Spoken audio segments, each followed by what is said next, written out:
안녕하세요 여러분. 저는 오늘 여러분들께 지난 6주 동안 팀원들과 함께 수행한 실전 프로젝트 코딩에 대해서 발표하게 된 팀장 이건선입니다.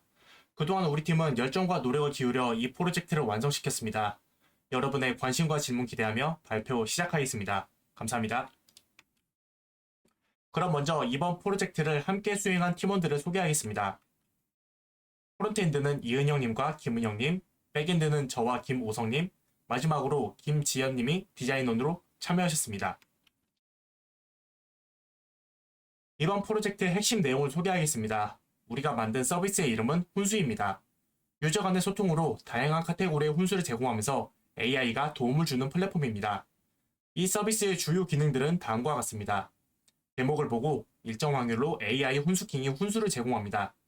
다양한 카테고리 분류를 통해서 사용자들이 원하는 주제에 대한 훈수를 선택하여 들을 수 있습니다. 다른 사람의 글에 훈수를 남겨줄 수 있습니다. 사용자들은 서로의 글에 훈수를 남기고 토론을 나눌 수 있습니다. 찬반 투표 훈수로 사용자들은 서로 의견을 공유하고 토론을 펼칠 수 있습니다. 이처럼 훈수는 사용자들의 다양한 훈수를 청하고 의견을 나눌 수 있는 AI 참여형 소셜 네트워크 서비스입니다. 이제 여러분들께 우리의 프로젝트 결과물인 훈수의 시연 영상을 소개하겠습니다. 안녕하세요. 8조 훈수 사이트 시연 영상을 시작하겠습니다. 사이트에 처음 방문한 유저에게는 온보딩 페이지가 노출되게 하였습니다. 카카오 로그인을 구현하였습니다. 홈 화면에서는 유저의 레벨과 경험치 그리고 일정 기준을 충족한 게시글을 선별하여 핫훈수, 실시간 훈수 배틀, 실시간 훈수에 노출되도록 무한 캐러셀을 통해 구현하였습니다.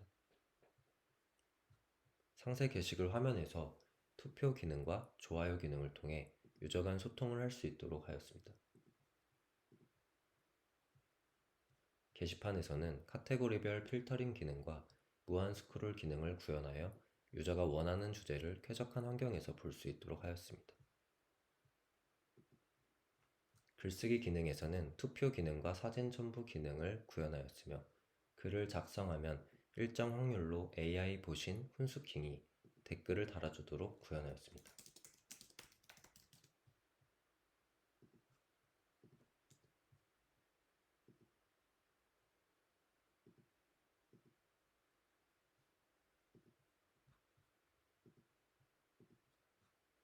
마지막으로 검색 기능입니다. 유저는 키워드 검색을 통해 게시글을 찾아볼 수 있습니다.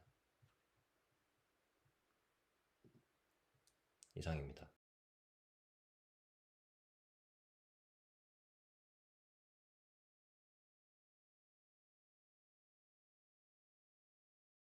시연 영상이 끝났습니다.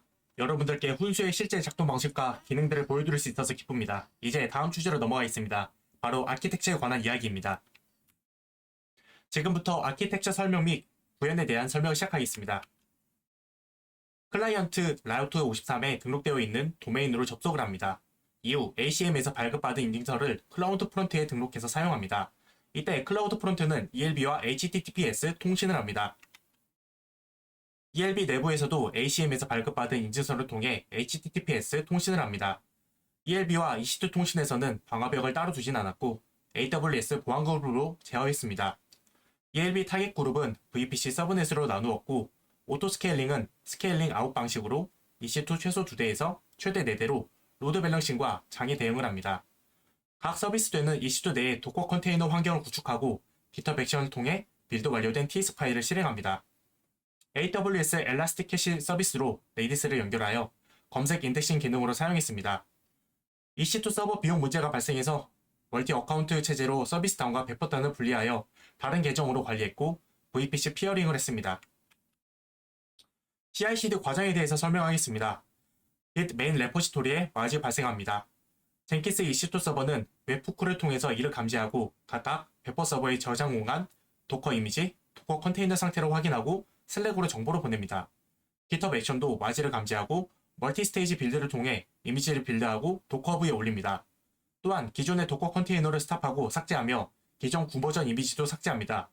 버전 관리는 도커 허브가 담당합니다. 서버가 2개밖에 없기 때문에 룰링 방식으로 진행합니다. AWS 클라우드 워치와 서버 에러 발생 시 슬랙 메시지 알림으로 모니터링하고 있습니다. 이상으로 아키텍처의 설명이었습니다. 프로젝트 진행 과정에서 우리 팀은 여러 가지 도전과 어려움에 직면했습니다. 트러블 슈팅에서는 일부 주요 이슈와 해결 과정에 대해 공유하고자 합니다. 먼저 백엔드 개발 과정에서 겪은 몇 가지 주요 문제와 그에 대한 해결 방법을 공유하겠습니다. 트러블 슈팅 서비스입니다. EC2 디스크 풀 문제입니다.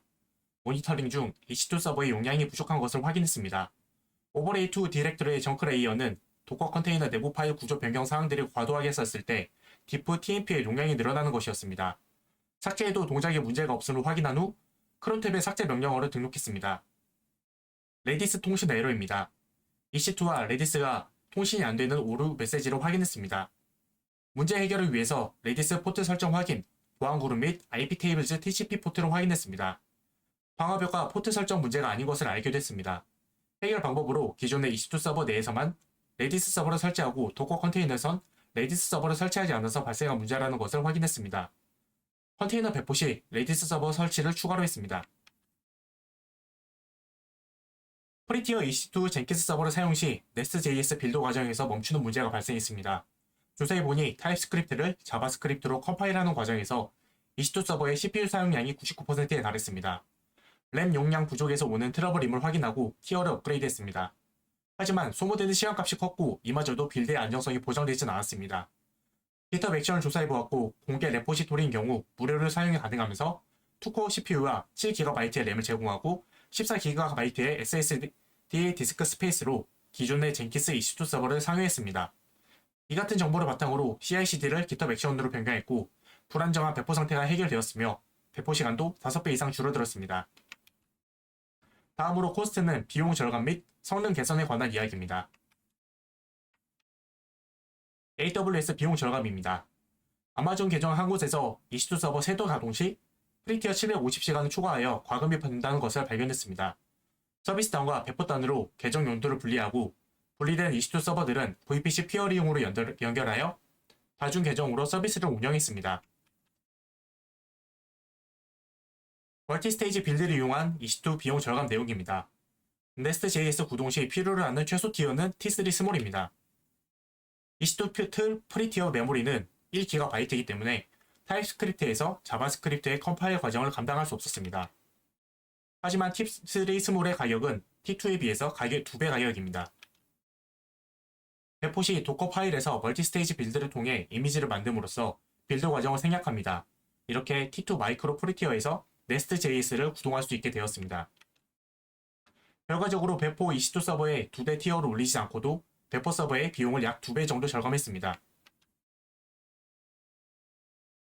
검색 성능 개선입니다. MySQL로 검색 기능 실행 시 서버의 데이터가 많아질수록 검색 속도가 느려질 것을 우려했습니다.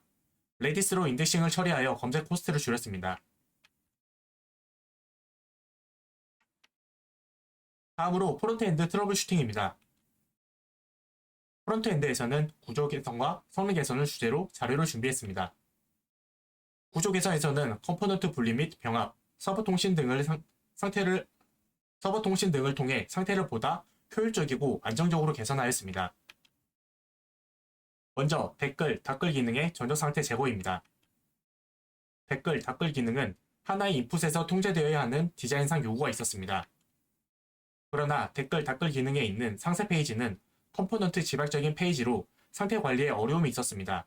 최초에는 전적 상태를 도입하여 이 문제를 해결하였으나 성능 개선과 상태 관리의 단순화를 위해 전적 상태를 제거하기로 결정하였습니다.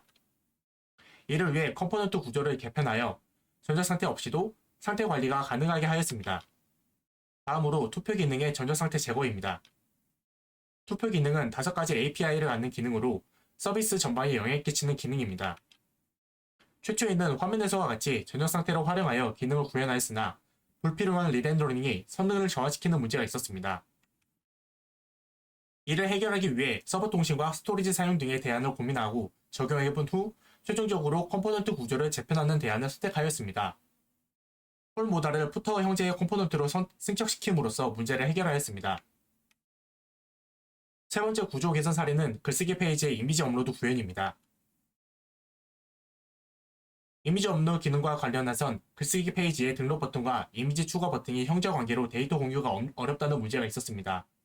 이를 해결하기 위해 서버 통신과 스토리지 사용 등의 대안을 고민하였습니다. 결과적으로 등록 버튼과 이미지 추가 버튼 컴포넌트를 부모 자식 관계로 재편하여 문제를 해결하였습니다. 이처럼 구조 개선에서는 여러 대안을 테스트한 후 불필요한 드릴링과 통신 없이 문제를 해결하였습니다. 다음은 성능 개선입니다. 성능 개선을 위해 프론트엔드는 라이트하우스와 4가지 매트리스 성능인 성능, 접근성, 최적화, SEO를 지표로 삼아 2주의 기간 동안 3차례에 걸쳐 측정하였습니다. 다음은 개선 내용입니다.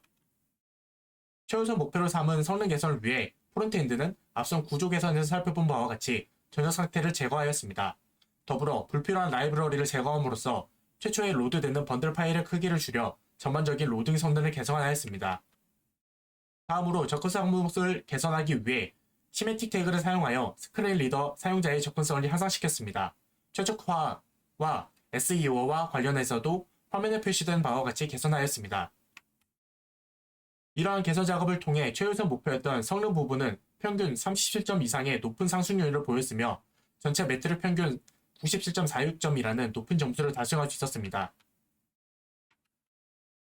이 외에도 유저 피드백을 반영하여 로딩 화면 추마, 이미지 유무 표시, 유저 밸리데이션, 게시판 카테고리 필터링 등을 개선하였습니다. 이상으로 저희가 준비한 발표는 여기까지입니다. 감사합니다.